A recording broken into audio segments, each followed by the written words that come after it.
Some people seem to shapeshift depending on who they're with. Around one group, they're the life of the party, loud, bold, charismatic.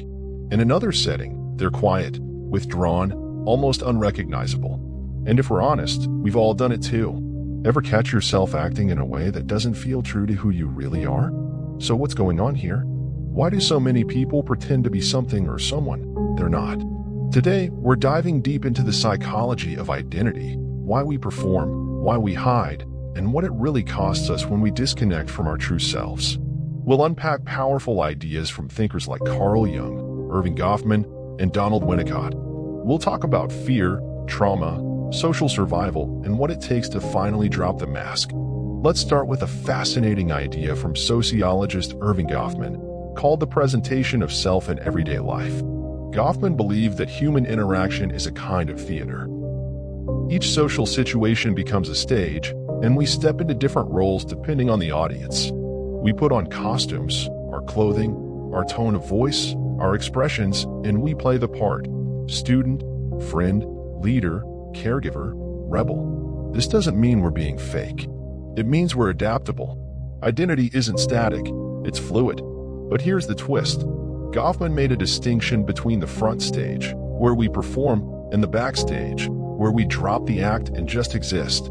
Problems start when the line between the two gets blurred, and someone stays stuck in performance mode, even when there's no audience. When someone's sense of self becomes entirely built around keeping up appearances, they're no longer expressing who they are.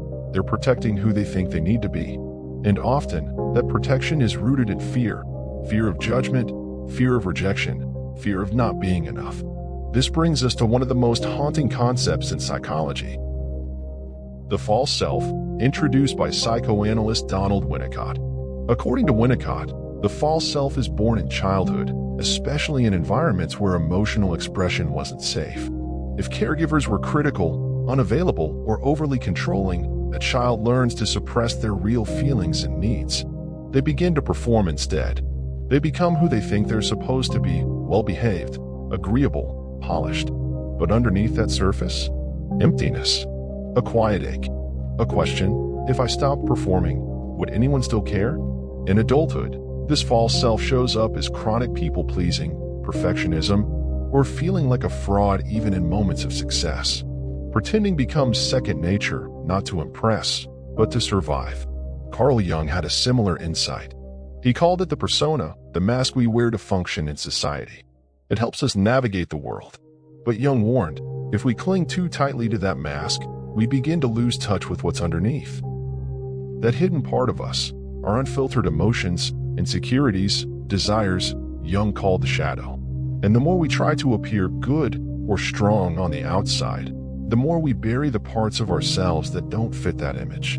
Over time, this inner split can become dangerous. When someone is obsessed with appearing perfect, always chasing validation, admiration, or status, it's often because they're terrified of confronting what's been locked away: the fear, the anger, the wounds they've never been allowed to show. So in truth, pretending to be something you're not isn't just about social polish. It's a defense, a way to shield the ego from truths it doesn't feel ready to face. Leon Festinger's cognitive dissonance theory helps us understand what happens internally. Dissonance is that uncomfortable tension you feel when your actions don't match your values. You think of yourself as kind, but you gossip. You believe you're confident, but constantly seek approval. That mental discomfort pushes you to either change your behavior or justify it. But here's the catch. Some people choose a third route. They double down on the illusion.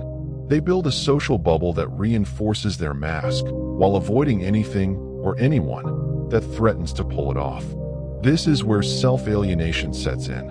You become so invested in your persona, you lose touch with your real thoughts, preferences, and feelings.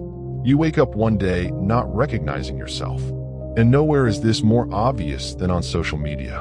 Online, identity becomes performance art. We curate our lives, filter our emotions, and edit ourselves until we barely resemble who we actually are. Psychologist Sherry Tuckle calls this presentation anxiety, the fear that our real selves won't be enough, so we present a shinier, more acceptable version instead. But the deeper that digital persona takes root, the more isolated we feel. Because if people only love the mask, do they love you? It's a painful paradox. The more we perform for approval, the more we disconnect from genuine connection. And sometimes, the pretending isn't even conscious. Trauma experts like Bessel van der Kolk and Stephen Porges explain how people who grew up in unpredictable or unsafe environments develop a nervous system wired for survival. They learn to fawn, to become what others want, suppress their emotions, and stay hyper-attuned to everyone else's needs. This isn't vanity, it's adaptation. Many adults who don't know who they are were once kids who never had the freedom to explore their identity safely.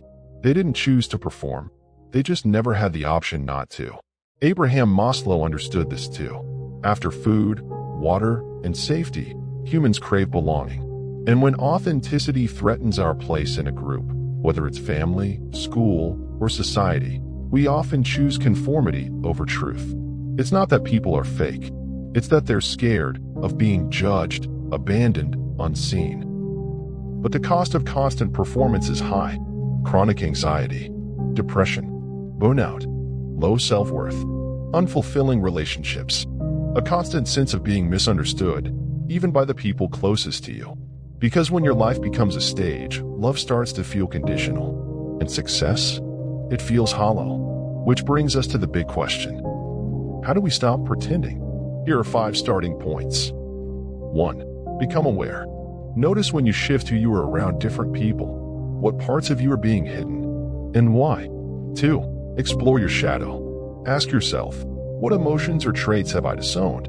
Anger? Sensitivity? Ambition? Doing the work to reclaim them is uncomfortable, but freeing. 3. Build safe spaces. Find environments, friendships, communities, or therapists where you're not punished for being real. Authenticity thrives in safety. 4. Challenge the persona. Ask, is this who I really am? Or who I think I need to be accepted? 5. Practice self-compassion. You don't need to be perfect to be loved.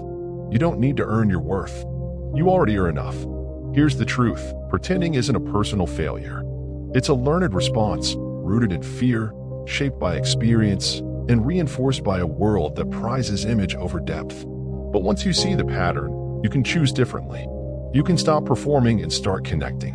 You can begin the brave work of being real, even if your voice shakes, even if it feels risky.